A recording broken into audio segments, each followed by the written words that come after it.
Bonjour Charles Decamp. Bonjour Philippe, bonjour à tous. Place à votre journal des médias, le sommaire du jour Charles. Une deuxième chance sur M6, une plainte contre Twitter, les Golden Globes divisent et un répit pour la Ligue de football professionnel. Mais on commence évidemment par les audiences qu'ont regardé les Français hier à la télévision.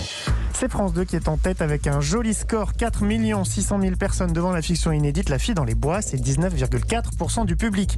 TF1 a pris la deuxième place avec la suite de la série italienne Doc, 3 900 000 téléspectateurs pour 18,4% de part d'audience et un très bon 29% sur les FRDA. Les FRDA 50, c'est-à-dire les femmes responsables des achats de moins de 50 ans, c'est celle qui choisit le paquet de biscuits qu'on va avoir dans la maison et c'est la cible privilégiée des publicitaires et des annonceurs. Absolument, et M6 s'en sort bien en troisième place avec le grand restaurant de Pierre Palmade au compteur 3 millions de téléspectateurs, soit 13,6% de part d'audience et 21% donc sur les FRDA. Culture Média. Et on commence ce journal des médias comme souvent avec le foot. C'est officiel, c'est Canal+ qui va retransmettre le match OM-PSG dimanche soir à 21h. Le groupe l'a annoncé hier soir, il a mis fin à l'incertitude qui planait depuis le début de la semaine. Canal+ a trouvé un accord pour ce match et uniquement pour ce match avec la Ligue de football professionnel, la LFP. Mais selon le Parisien, Canal refuse toujours de discuter de gré à gré avec la Ligue de la reprise des droits qu'elle a récupérés suite au défaut de paiement du groupe Mediapro. En attendant de trouver un diffuseur, la LFP a demandé à Mediapro justement de continuer à diffuser les matchs sur sa chaîne Téléfoot. Elle retransmettra d'ailleurs également la rencontre OM-PSG dimanche. Le groupe Altice poursuit le développement de ses chaînes locales. La maison mère de BFM TV est sur le point de s'offrir Azur TV, une chaîne basée à Nice qui émet de Marseille à Menton depuis 2013. Alors si le CSA valide l'opération, Altice ajoutera ce canal à ses 4 chaînes locales, BFM Paris, BFM Grand Lille, BFM Lyon et BFM Grand Littoral. Le groupe s'apprête par ailleurs à lancer 2 autres déclinaisons dans les Alpes du Sud et en Haute-Provence. Je sais pas pourquoi, mais je sens que Azur TV va avoir plein de demandes d'emploi. Le focus programme du jour, c'est le nouveau numéro de Cash Investigation consacré aux frais bancaires. C'est ce soir sur France 2. Quand on parle de frais bancaires, on pense aux 5, 10 ou 15 euros parfois facturés pour certaines opérations ou à des assurances qu'on n'a pas souscrit mais qu'on découvre un peu sur ses comptes. Mais pour des clients en difficulté financière, la facture peut parfois atteindre jusqu'à 3 000 euros par an. C'est une véritable double peine qui les enfonce dans la précarité et contre laquelle il est difficile d'agir, selon le réalisateur du film Mathieu Robert. C'est forcément compliqué parce que le législateur, il essaye de faire au mieux, d'aller contre cette injustice pour protéger les clients les plus fragiles. Mais de l'autre côté, le lobby bancaire est très puissant et il dit juste, écoutez, les banques, c'est quand même 360 000 emplois en France, c'est hyper important. On gagne plus rien avec, ou très peu, avec les crédits immobiliers où le taux est très bas. Donc qu'est-ce qu'on fait ? On a besoin de revenus. Et les frais d'incident, et c'est ce qu'on montre dans le documentaire, ces frais d'incident sont un revenu à part entière pour les banques. Ils ne peuvent pas s'en passer.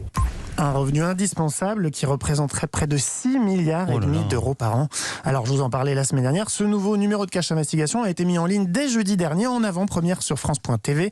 Ceux qui l'ont déjà vu ont donc pu poser leurs questions et ils auront des réponses ce soir.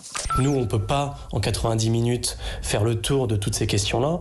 Et forcément, les gens ont des questions supplémentaires, à la fois pour le côté coulisses de l'enquête, ce genre de questions, et des questions très concrètes sur qu'est-ce que c'est la forclusion s'ils ne sont pas bien compris, combien de frais bancaires je peux payer maximum par an, ce genre de questions. Donc c'est important qu'on y réponde, qu'il y ait cette interactivité avec nos téléspectateurs.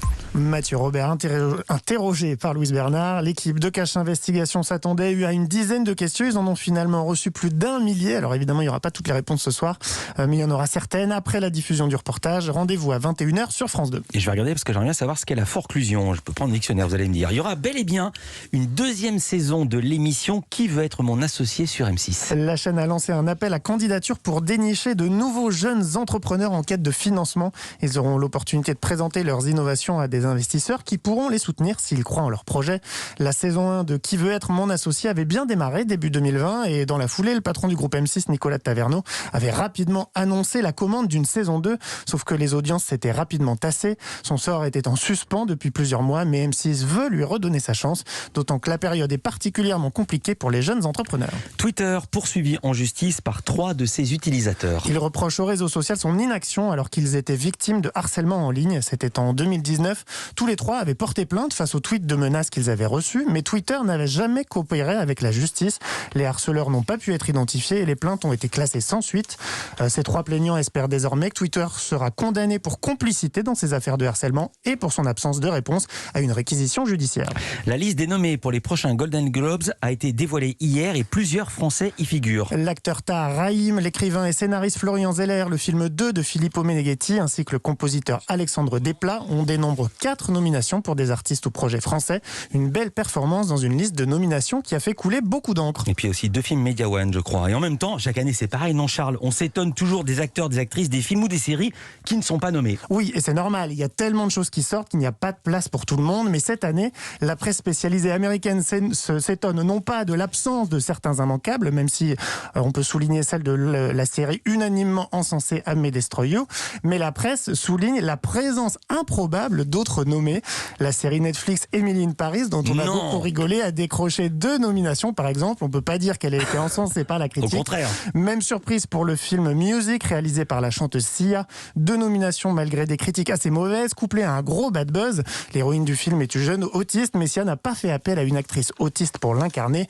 L'animateur James Corden, lui, a été nommé pour sa prestation dans le film The Prom de Netflix, pourtant pas très bien accueilli, alors que Tom Hanks, Kate Winslet ou encore Ben Affleck, qui étaient pressentis, ont été snobés.